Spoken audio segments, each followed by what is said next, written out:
Hi everyone, welcome back to my channel, and if you're new here, welcome to my channel. My name is Marina. I'm a certified lash tech based in Toronto, Canada, and I like to make lashing videos. Before I get into any of my videos, I like to put a disclaimer out there that all the tips, tricks, and methods and techniques that I am sharing with you guys are totally subjective to what I like to practice. In no way, shape, or form am I saying that this is the only way to do lash extensions. When I started my lash journey, I just wanted to have more avenues of learning. So hopefully by sharing with you guys the techniques I do when I do lash extensions, it can help you guys in some way so you guys can test out some new techniques and see what works for you. So getting into this set today, we're doing a hybrid strip lash look, and honestly guys, this set came out so nice. I'm really proud of how it came out because it was super clean but also very cat eye looking, which is exactly what I wanted. I wanted to accentuate the flick at the end of the eye, which really gives that nice cat eye look that also makes a nice lifted look for the client. So the spikes are all in double D curl, and then the baseline is D curl. So with this set, I actually did something different that I tried for the first time actually, where I skipped a size in order to accentuate the flick at the end. So when you're looking at this set, you can see that it is gradually getting bigger at the end of the eye, which is like normal for a cat eye look. So basically for the base part, I did 9 millimeters in the inner corners, and then I went 10 millimeters, 11 millimeters. I skipped 12 millimeters and went straight to 13 double D curl to give that nice flick. And then I did the exact same thing for the spikes. So we have the middle part, or the inner corner part, which is 11 millimeter double D curl for the first few spikes, and then we went 13 double D curl, and then 14 double D curl, and then I flicked it up all the way to 16 double D curl, and that gave the nice lifted look at the very end, and it also gives the spikes more of a dramatic effect when you use double D curl rather than a D curl. If you want a more natural looking strip lash look, might as well just go ahead and do the same curl that you guys are using, just increase it by however many lengths you want. You can actually play around with the spike lengths, because I know that some people may want these spikes to be a little bit more subtle, so that is totally up to the client. So during your consultation, when you are asking your clients what they want, just make sure to ask them how dramatic they want the spikes to be. But usually girls who are going for this look really want those spikes to show, because that is the most prominent part of this look. And I also used the classic lashes in between of the base of the look. So where the 9 to 13 millimeters are, I used 0.15 classic lashes, and in the same lengths as well, just consecutively going up.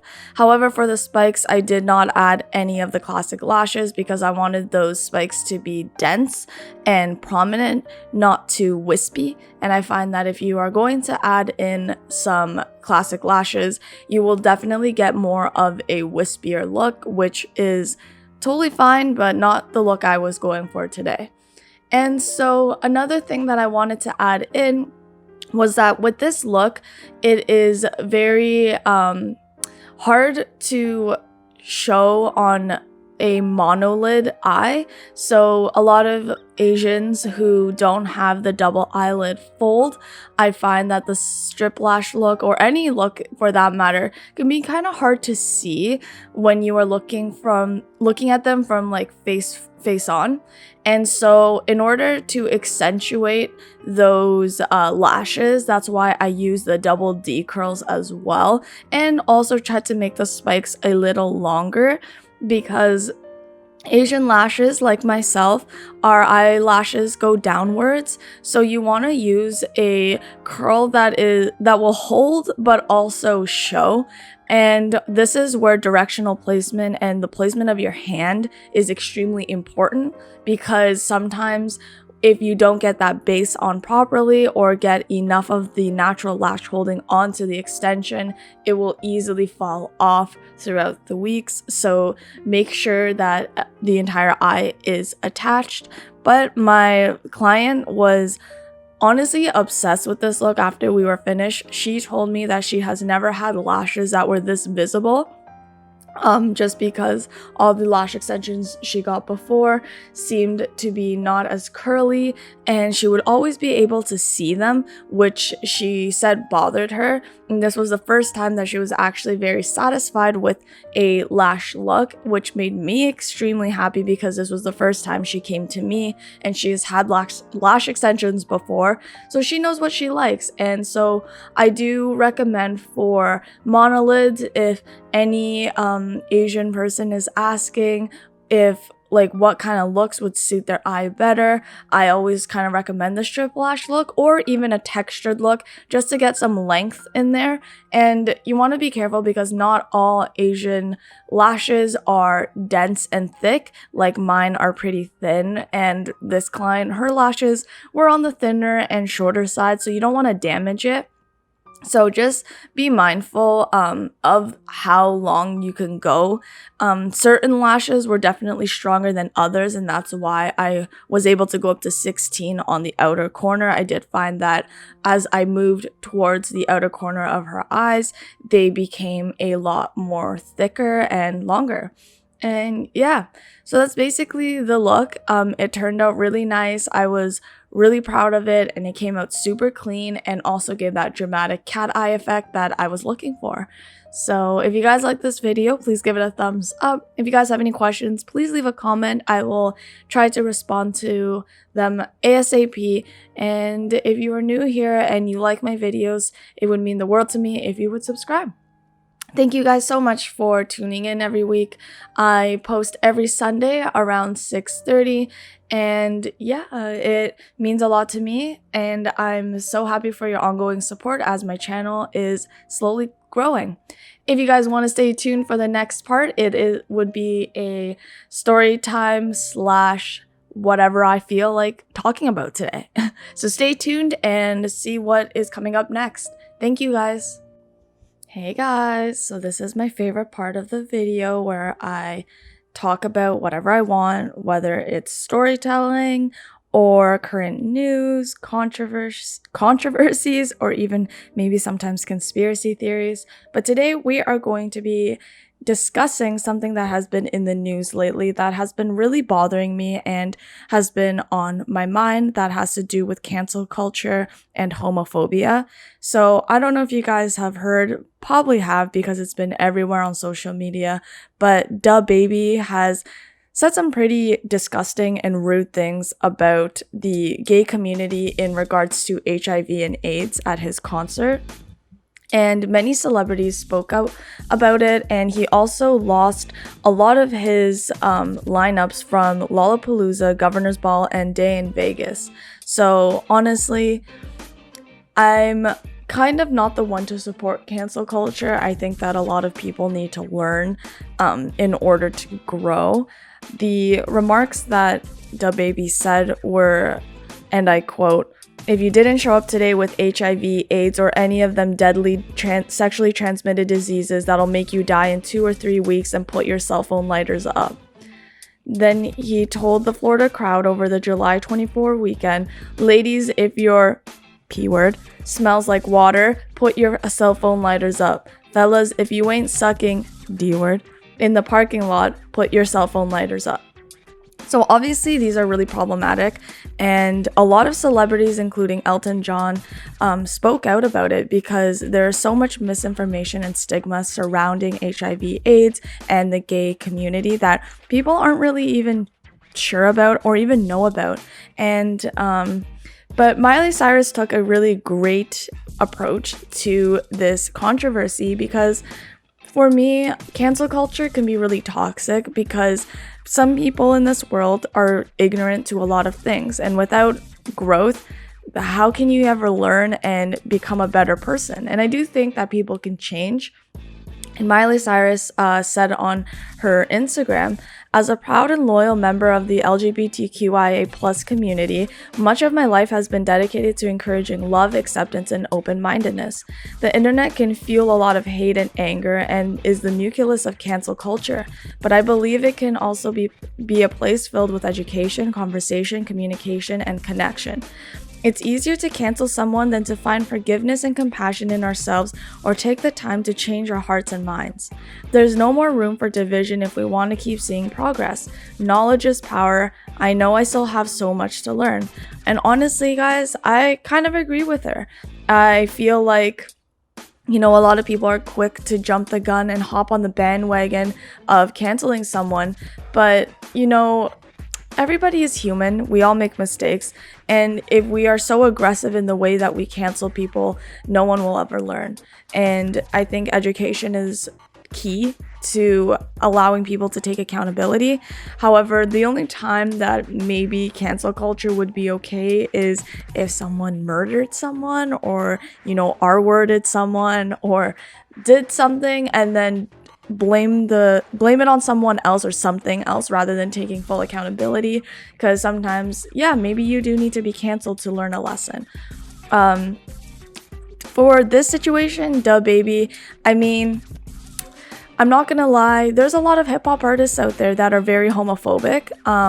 They have said a lot of things in songs, and I saw someone on Twitter saying that it's kind of funny that Lollapalooza canceled Dababy's lineup when a lot of people and those people who are performing there, their lyrics have a lot of misogyny and homophobia written within them.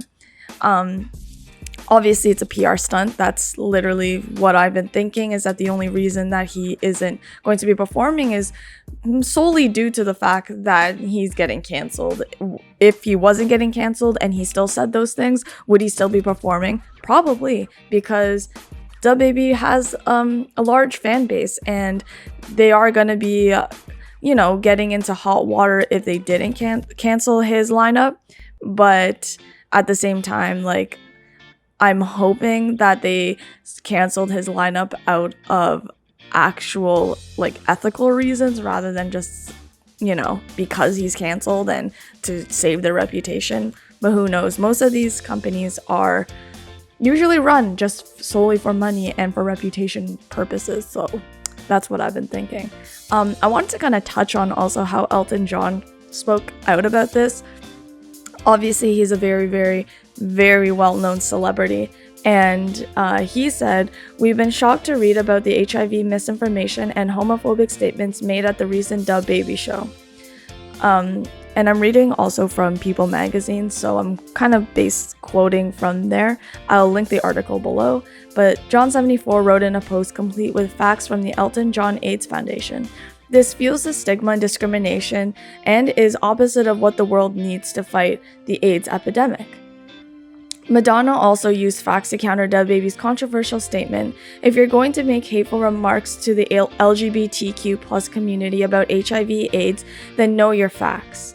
After decades of hard-won scientific research, there are now life-saving medicines available to children born with HIV, to people who contract HIV through blood transfusions, dirty needles, or exchange of bodily fluids. She continued, "These new ARVs can keep a person with AIDS alive for the rest of their life. AIDS is not transmitted by standing next to someone in a crowd. I want to pull my cell phone lighter up and pray for your ignorance. No one dies of AIDS in 2 or 3 weeks anymore. Thank God." So it's great that people are, calling him out, especially high-end celebrities or A-list celebrities like Madonna and Elton John, because what Dababy said was extremely hurtful and super inappropriate. But you know what, guys? I'm not even that surprised, because I've heard a lot of rappers and hip-hop artists say completely ignorant things within their lyrics, but because it's to a melody or to a beat, people kind of look over it. And that in itself is something that I feel like people don't want to talk about yet. And it's something that I think is really interesting. But hopefully he has learned from this and grown from it, because it is extremely, extremely inappropriate to say that to you know, all of your fans that are there, and some who may be gay or in the LGBTQIA community. And also, I believe that we need to stop the stigma of STDs and STIs, because it's not always it shouldn't be considered something that is dirty. It is a disease, and it is something that needs to be looked at like any other medical health issue. So let's stop the stigma, guys, and let's educate one another and be kind. But also, you know, knowledge is power, and I don't believe in cancel culture. Maybe it's to some degree when it comes to like murder and stuff like that. But any other time, I think that people can learn from their mistakes, and Dababy did apologize, but we will see going forward if he is true to his word. Anyway, guys, I hope that this was entertaining at all. What are your thoughts on this situation? Because to me, I was very angry at first, and now I'm kind of seeing Miley Cyrus's kind of point of view, which is education is the key to solving these kinds of issues and ignorance. So thank you guys so much for listening. Next week I will be doing the same thing, and hopefully giving you guys more videos that are tutorial based, and also might do a lash room tour, what's on my cart tour, and some other fun different videos. Alright guys, enjoy the rest of this video. Thanks.